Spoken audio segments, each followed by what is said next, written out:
So, the topic of this week's episode comes with a little bit of backstory. So, I have a list of potential episode topics in my notebook that I have here with me. And one of those topics for the longest time has been, can Zach Wilson start in Miami and have success ever since Tua Tagovailoa's departure? And I was thinking about that a lot this week. I was doing research on that this week. That was going to be this week's episode topic. And then as I was preparing this episode, I think it was Wednesday of this past week, I saw on social media that Zach Wilson was signing with the New Orleans Saints. So it totally threw off my preparation that I had already done for this episode, but it actually gave me a lot of opportunity to consider Zach Wilson in New Orleans and to do an episode focused on him.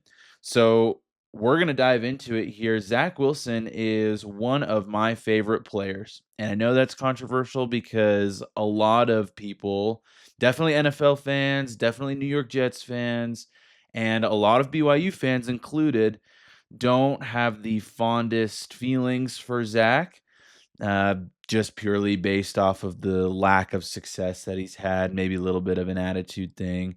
But we're going to get into it. Zach Wilson, ultimately, at the end of the day, is a player that I really like. He played for BYU. He's a player that I support and a player that I want to see succeed. I will say, to preface this episode here and the stuff that we're going to talk about, the New York Jets, I think, did Zach Wilson almost no favors. I think he did a lot of good things. I think he did a lot of bad things. I'm going to try and give you my honest opinions here, look at the facts, and we're going to dive right into it. So, as a little bit of an introduction to Zach Wilson, when he was at BYU, he became the youngest quarterback to start a game at BYU in 2018.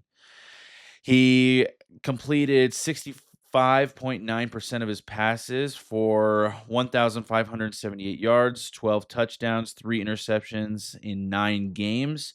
He started 7 of those games and went 4-3 as a starter in 2018. In 2019, got a little bit better, I'd say. Completed 62.4% of his passes, 2,382 passing yards, 11 touchdowns, 9 interceptions in 9 games.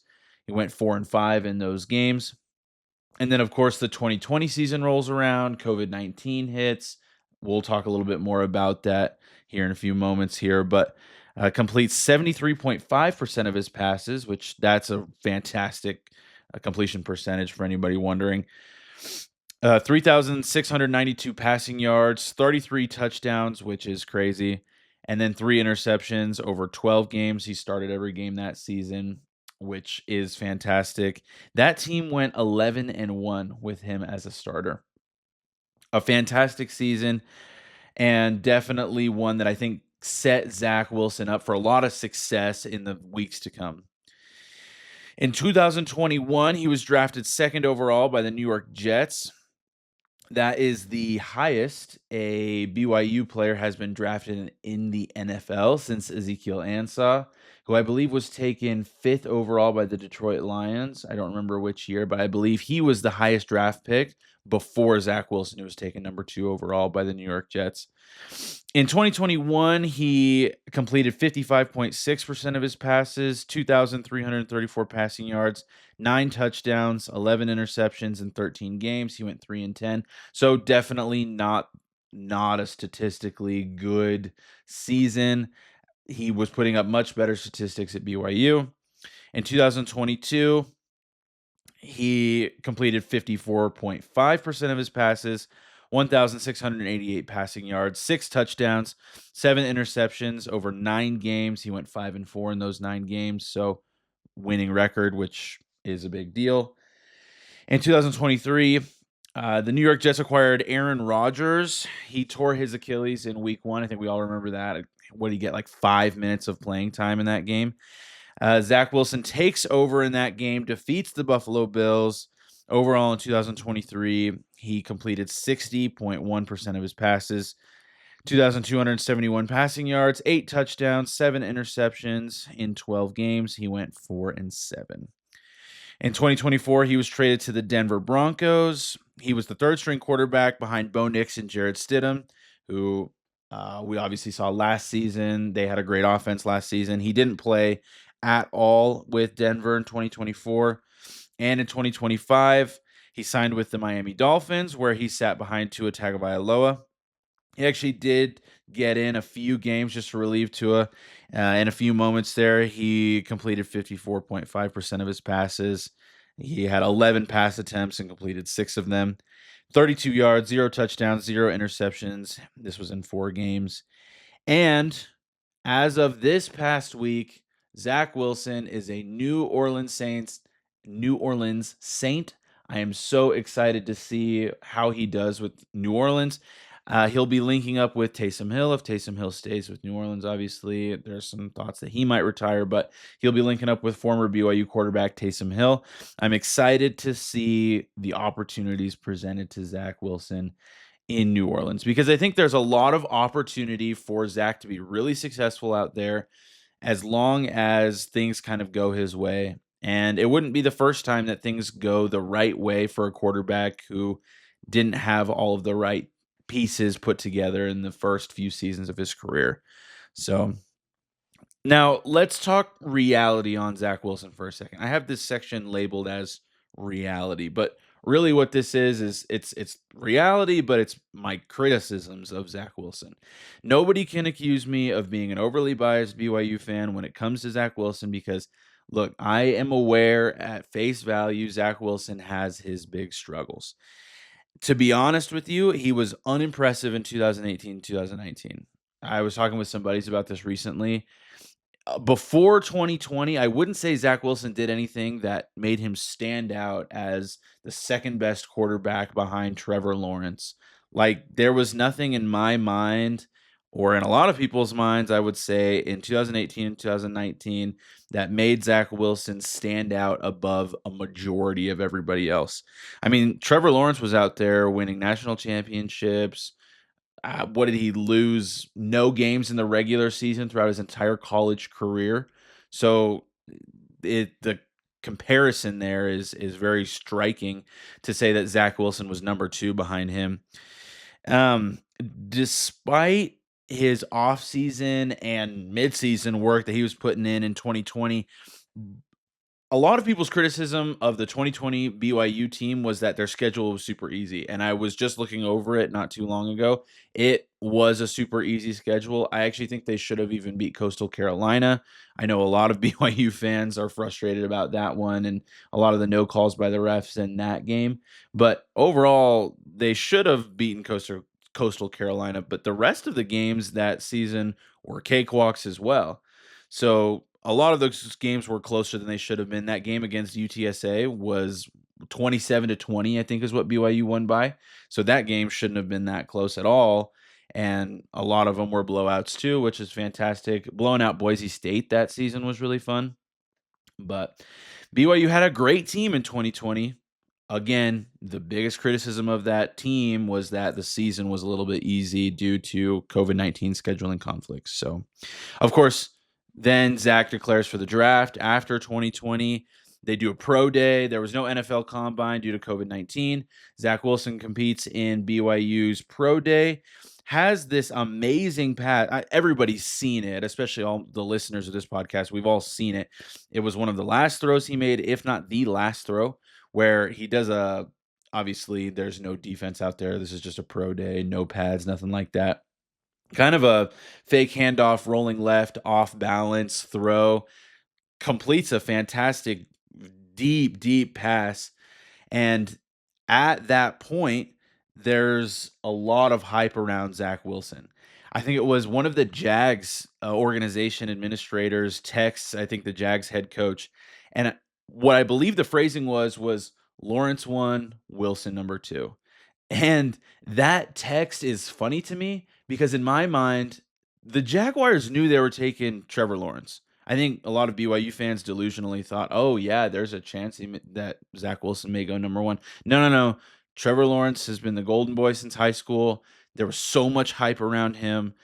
Obviously, he was going number 1, so the fact that that text went viral at that point is hilarious to me because it changed a lot of the narrative surrounding Zach Wilson at the time, and there was no consequence for the Jacksonville Jaguars because they already knew that they were taking Trevor Lawrence number 1.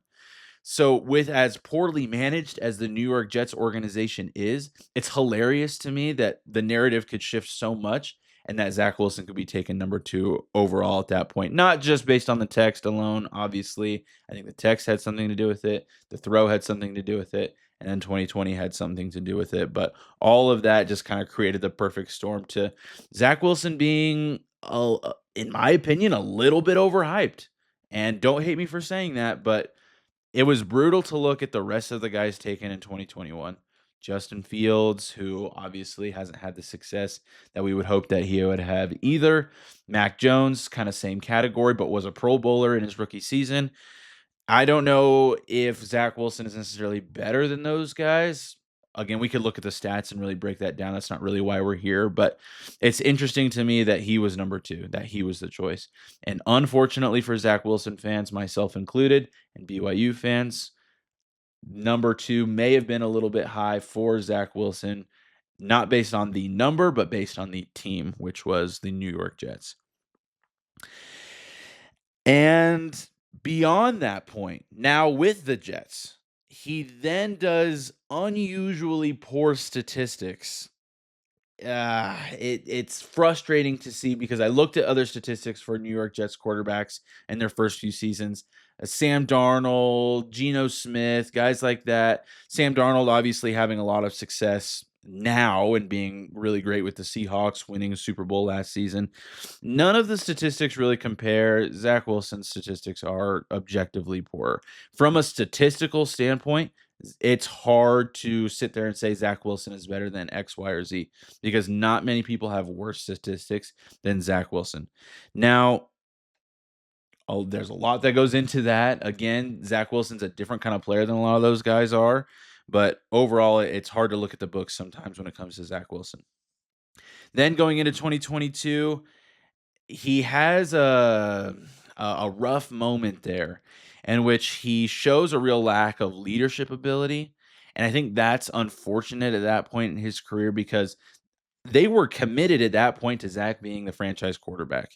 Robert Saleh, who was the head coach at the time, made a comment after I believe it was week 11, lost to the New England Patriots, where he says, look, despite Zach Wilson's poor performance, he is our franchise quarterback.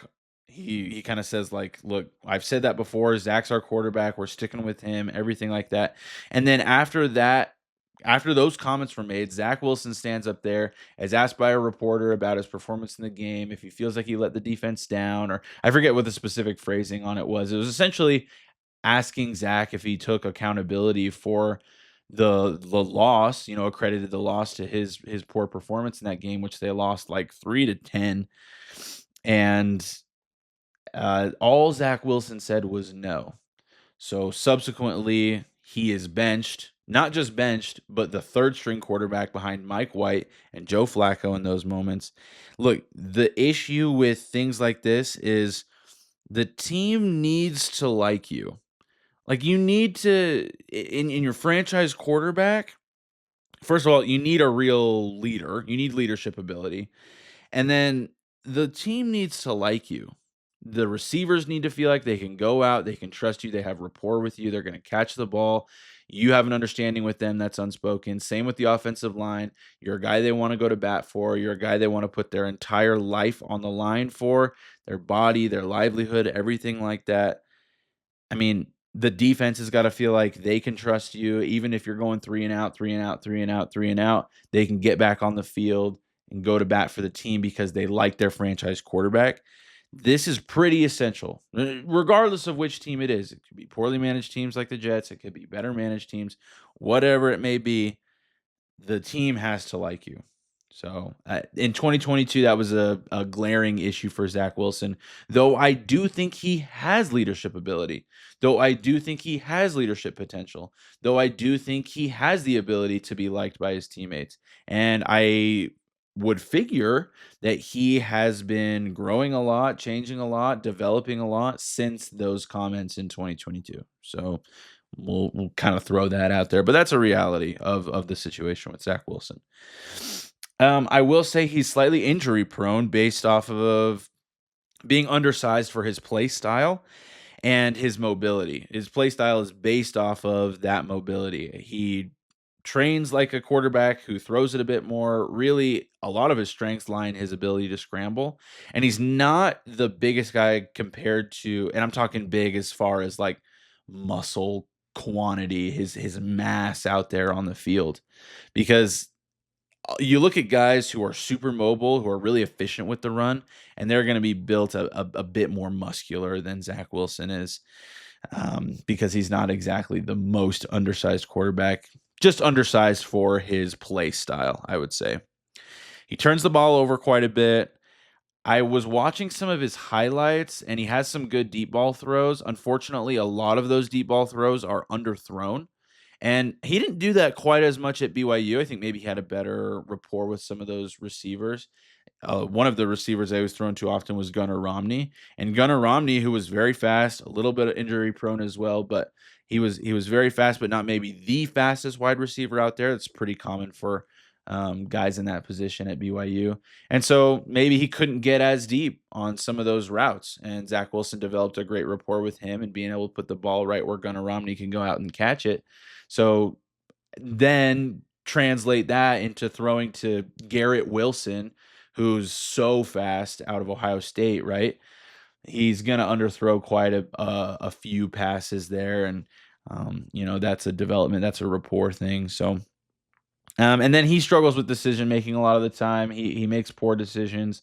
Doesn't always read the blitz. Doesn't always, make great reads out there on the defense. And to be fair, a little bit of that is coaching, a little bit of that is personal preparation. So there's two sides to every story there. But a lot of Zach Wilson's struggles was just kind of getting lost on the field sometimes. But now that concludes my big criticisms for Zach Wilson. The purpose of this episode is not for me to get on here and to just smack talk Zach Wilson, because I like Zach Wilson, as I've explained. I'm a big fan of his. What I really want to do is make a case for him. So, of all the things, here are some things that I actually really like about Zach Wilson, and I'm really confident he can be successful in. Number one is he got successful really young. I mean, he was 18 and change when he started at BYU, and that was midway through the season. I mean, they were talking about earlier his high school, his senior winter formal. He was taking BYU cheerleaders to winter formal. He just was a really young guy. And a lot of that has to do with the fact that BYU quarterbacks are often return missionaries who are 20, 21 years old. You don't see a lot of these 18-year-old starting quarterbacks at BYU, even though I think we will probably start to see a few more in the next few seasons, because Bear Bachmeier is a young guy too. I'm not sure. I should have looked this up before the episode. I'm not sure if Bear Bachmeier actually was younger than Zach Wilson was when he started his first game this last season. But when Zach Wilson started his first game versus Hawaii in 2018, he was the youngest quarterback to start for BYU. So, but he had a lot of success from a super young age. I mean, take that into 2 seasons later. He's going 11-1, eighth in Heisman voting. BYU's in the national conversation. Like that's a lot different than guys who have played for a long time and have developed that success over many years. I mean, that's 2 seasons worth of work. So, in 2020, he showed a lot of work ethic. As I mentioned a little bit already, he put in a ton of work. He was driving every weekend down to San Diego to train with a professional quarterback coach every single weekend. I mean, that's crazy. That kind of dedication. He has that work ethic to go in and put the work in. And I think we could see that. His statistics are marginally better in 2020, not just because he played a few more games. I mean, they're way better than they were in 2018 and 2019. So I really, really like the fact that Zach Wilson has that work ethic, and he showed that. I think we've seen that too throughout his time in the NFL. I mean, I can't remember in between which seasons it was, but he was taking some of those Jets receivers out to, camps out in Idaho, shutting his phone off, staying off social media, going off the grid just to train with those receivers and develop rapport. And honestly, I think it did show. I think 2023, it doesn't look as bad as people often say that it was. I mean, it was the Jets, so it was still bad, but I actually think he improved a lot in 2023, and I'll get into that in a second. He does have different struggles in the NFL than he did in college. I mean, some of them translate a little bit, but like I said, that underthrowing that deep ball, especially, that's an NFL development for Zach Wilson. He wasn't really doing that. In fact, I think a lot of the hype around Zach Wilson was because they felt like he could throw that deep ball really well, off balance, everything like that, off of the play action, like he did in that pro day throw. So I think it's a different struggle than he had in college. So I think it's often hard, and you'll hear me say this a lot about NFL quarterbacks. It is next to impossible in my mind to determine whether or not a quarterback is going to be successful just based off of their college performance. So it's different. It's totally different. And I think Zach Wilson has just as much of a chance of anybody to be highly successful in the NFL given the right circumstances. So the other case for Zach Wilson that I would say is the Jets. The New York Jets is just a team that is so poorly managed. It has been poorly managed for a long time. They are rarely successful in the regular season, very few playoff appearances. I mean, who was their last like fantastic quarterback? I mean, are we counting Tim Tebow when he was there for a minute? You wouldn't say Tim Tebow was overly successful with them. I mean, I think there are a lot of NFL fans out there that would say one of the Jets' last quarterbacks that was actually good was Joe Namath. Broadway Joe, when he was winning the Super Bowl for him, Super Bowl III. I don't know. That feels like a long time ago, but it doesn't surprise me. And I mean, it's a rough situation to get drafted to the New York Jets. In fact, I've seen a lot of mock drafts for this upcoming 2026 NFL draft where Ty Simpson out of Alabama is getting taken by the New York Jets.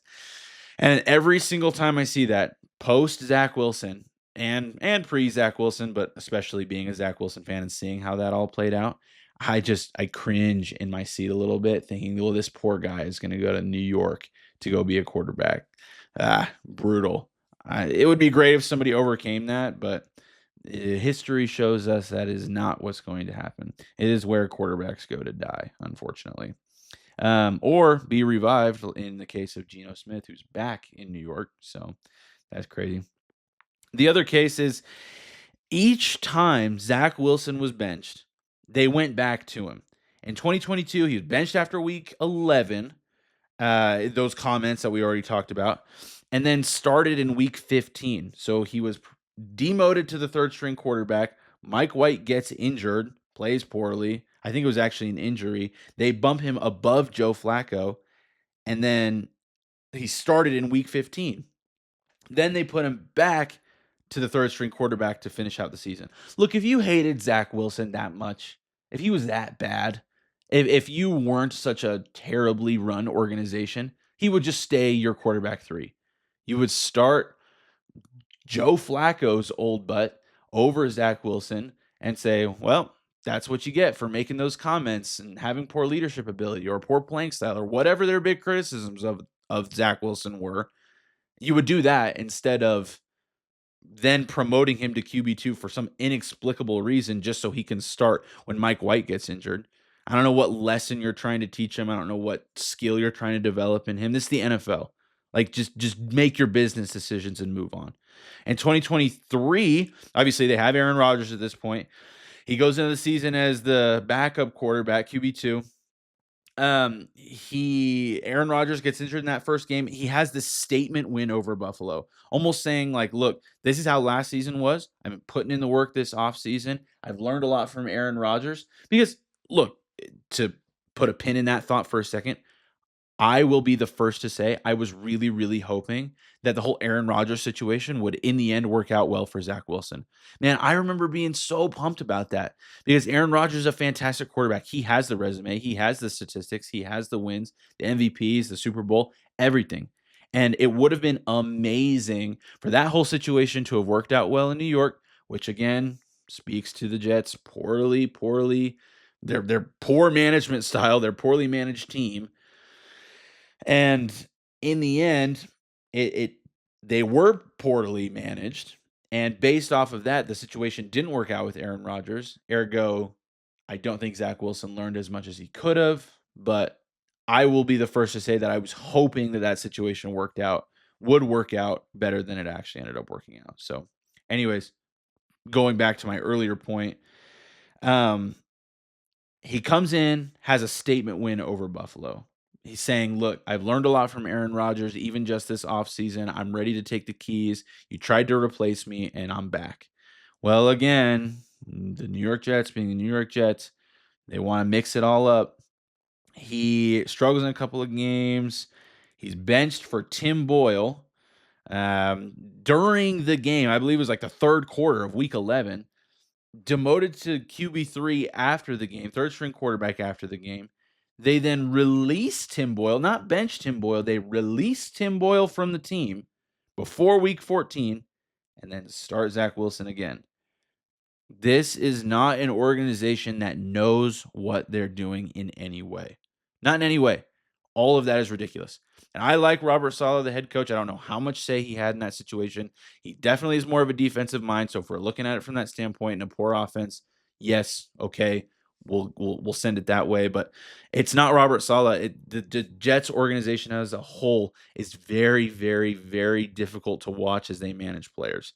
This is not a team that looks like they know what they're doing at this point. So that's brutal.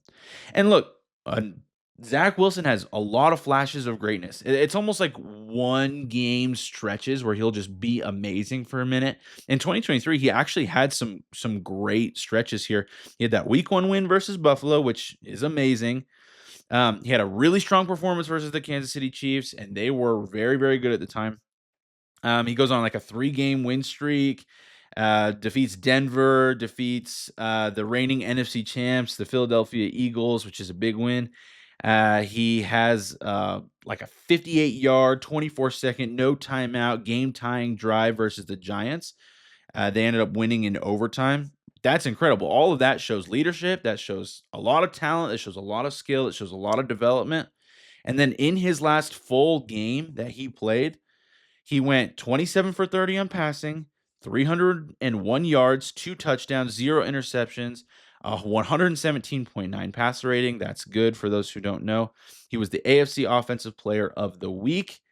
And then in the next game versus the Miami Dolphins, he's injured, season-ending concussion in the second quarter, doesn't play another snap for the Jets. So he left a lot on the table there. His last full game, the last that we've seen of Zach Wilson as a franchise quarterback, is very, very good. 2023 was a way better season for him. And imagine if he had stayed. Imagine if they had dropped the Rodgers Act, which obviously wouldn't have been a good idea at the time for the franchise. I'm not suggesting that they have done that, but to say that Zach Wilson's trend wasn't going up or that you shouldn't invest stock in him at that point, I wouldn't say there's an argument for that. I would say he was on the up at that point. Obviously from there, he was traded to Denver. Denver declined his 5th-year option, signed with Miami, and the rest is history there. Look, Zach Wilson's a football player. He has talent. He's shown that he's capable of learning and improving. He left a lot on the table. This is a different Zach Wilson, especially today, but even at the end of the 2023 season, that is a different Zach Wilson than the one who made those comments in 2022, than the one who put up those statistics in 2021. That's a different Zach Wilson. Now, moving into next season, I like him signing with New Orleans for a variety of reasons. Number one, the quarterback situation in New Orleans isn't set. He's not going to sit behind some definite franchise quarterback, anything like that. He has an opportunity to go out there and compete.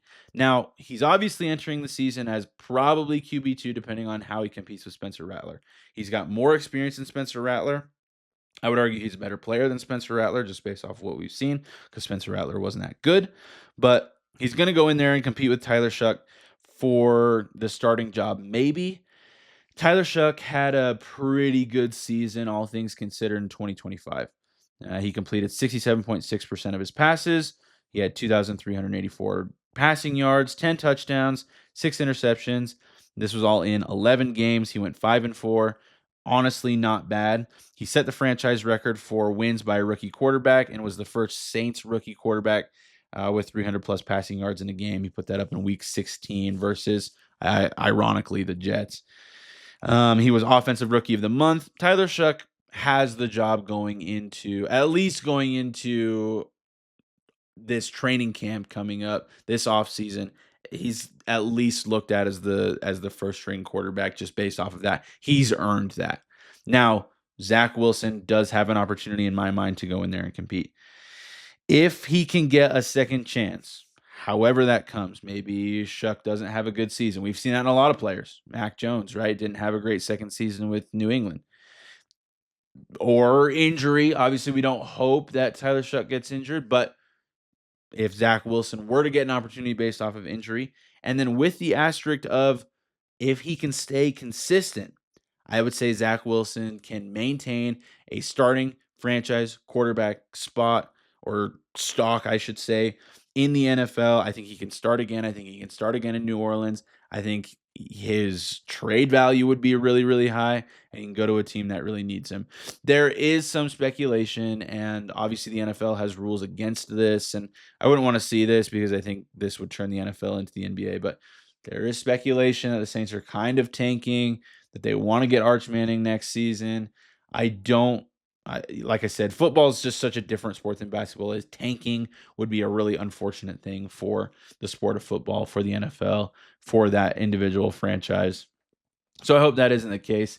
That, and I think Zach Wilson has more to offer than meets the eye. So the last thing that I want to do here for this week's episode is I wanted to take a look at some statistics. Now, like I said, Zach Wilson's statistics are not good. None of these players here that we're going to compare statistics with have worse statistics than Zach Wilson. That's for sure. But I wanted to compare just to show you guys how similar his statistics are to a lot of players who ended up with some success, or to at least put the thought in your mind that it's not over for Zach Wilson. So I'm going to name a player anonymously. I'm just going to give him a number. I want you to guess in your mind which player this is. I'll compare his stats to Zach Wilson, and then I'll reveal who I'm talking about. So player number 1, 38 games to Zach Wilson's 34. He had a 13-25 record to Zach Wilson's 12-22, or 12-21, depending on if you count one of those losses, but we'll say 12-22. So he had a 59.8 completion percentage to Zach Wilson's 57% completion percentage, excuse me. He had 8,097 passing yards to Zach Wilson's 6,293 passing yards. He had 45 touchdowns to Zach Wilson's 23 touchdowns. He had 39 interceptions to Zach Wilson's 25 interceptions. He had an overall pass rating of 78.6 in this period of time to Zach Wilson's 72.9. Very statistically similar, very similar players in a lot of ways, especially in the journey. Take a guess as to who this player is. I'll reveal it here. This is Sam Darnold. Sam Darnold also spent a few seasons in New York before kind of getting bounced around a little bit, having a second chance, having hope, ending up going and winning a Super Bowl in Seattle. Not that I'm saying Zach Wilson's going to do the same thing, or that his trajectory is even the same as Sam Darnold's was when he left New York, but those statistics over the similar period of time, or at least game period of time, those are pretty similar in a lot of ways. So, okay, player number 2, 38 games to Zach Wilson's 34 games. 60.3 completion percentage to Zach Wilson's 57. 6.9 yards per passing attempt to Zach Wilson's 6.3. 40 touchdowns to Zach Wilson's 23 touchdowns. 30 interceptions to Zach Wilson's 25 interceptions. 85.3 passer rating to Zach Wilson's 72.9 passer rating. So a little bit different of a comparison here. Obviously, there's a bit more as far as statistics go with this player, but I want you to think about who this is. Take a guess in your brain. Drum roll, please. This is Justin Fields over his first 38 games. Again, take that for what you will. Okay, player number 3. This is over 42 games to Zach Wilson's 34 games. 66.1 completion percentage to Zach Wilson's 57. 46 touchdowns to Zach Wilson's 23 touchdowns. 36 interceptions to Zach Wilson's 25 interceptions. Passer rating of 85.8 to Zach Wilson's 72.9 passer rating. Take a guess as to who this is. You can pause the episode if you want. This is Mac Jones over his first 42 games. So take that for what you will. Obviously, there's a little bit different metrics in there for sure. Next up, player number 4. This is over his first 54 games, so we're starting to kind of spread it out a little bit here. 64.3 completion percentage to Zach Wilson's 57. 62 touchdowns, again, over 54 games, to Zach Wilson's 23 touchdowns over 34 games. 40 interceptions to Zach Wilson's 25 interceptions. 84.3 passer rating to Zach's 72.9. Take a guess. This is Danny Dimes, Daniel Jones out of Duke. This man who wasn't very successful with the Giants. In fact, a player that I thought was falling off the wagon and then ended up doing actually really, really well with Indianapolis this past season. So again, just comparing statistics here, not necessarily comparing the players, but just giving you an idea of the similarities in statistics. Next up, and this is our final one. This is player number 5. This is over 24 games, so less games than Zach Wilson. 24 games to Zach's 34. He had a 59.3% completion percentage to Zach's 57. 25 touchdowns to Zach's 23. 20 interceptions to Zach's 25. 79.3 passer rating to Zach's 72.9. This is probably one of the most, if not the most statistically similar player to Zach Wilson. This is Drew Lock out of Missouri. So take that for what you will. Again, not comparing trajectories, not comparing play styles or the players themselves, just looking from a purely statistical standpoint, because that's one of Zach's big flaws is his statistics here. I honestly think, given the right opportunity in New Orleans, that Zach Wilson can change the narrative around him. He's done it before. He did it in college. He did it before the draft. And in my opinion, he did that in 2023 while battling New York's poor franchise management style, poor team management style. So we hope the best for Zach Wilson out in New Orleans. We hope the best for all the athletes out there, but obviously want to see Zach Wilson with another opportunity to succeed. Thank you guys for listening 1 week again. We've got big things coming up in the next few weeks here. Be sure to check me out on all the social media profiles that I've got. I'm going to do a lot better about putting out some great content there for you guys. And like I said, any suggestions, comments, questions, concerns, regrets, anything like that, message me, DM me, comment it under a post, stick it on a piece of paper and slide it under my door frame. I want to hear from you guys. Thanks so much for listening, and we'll see you guys next week.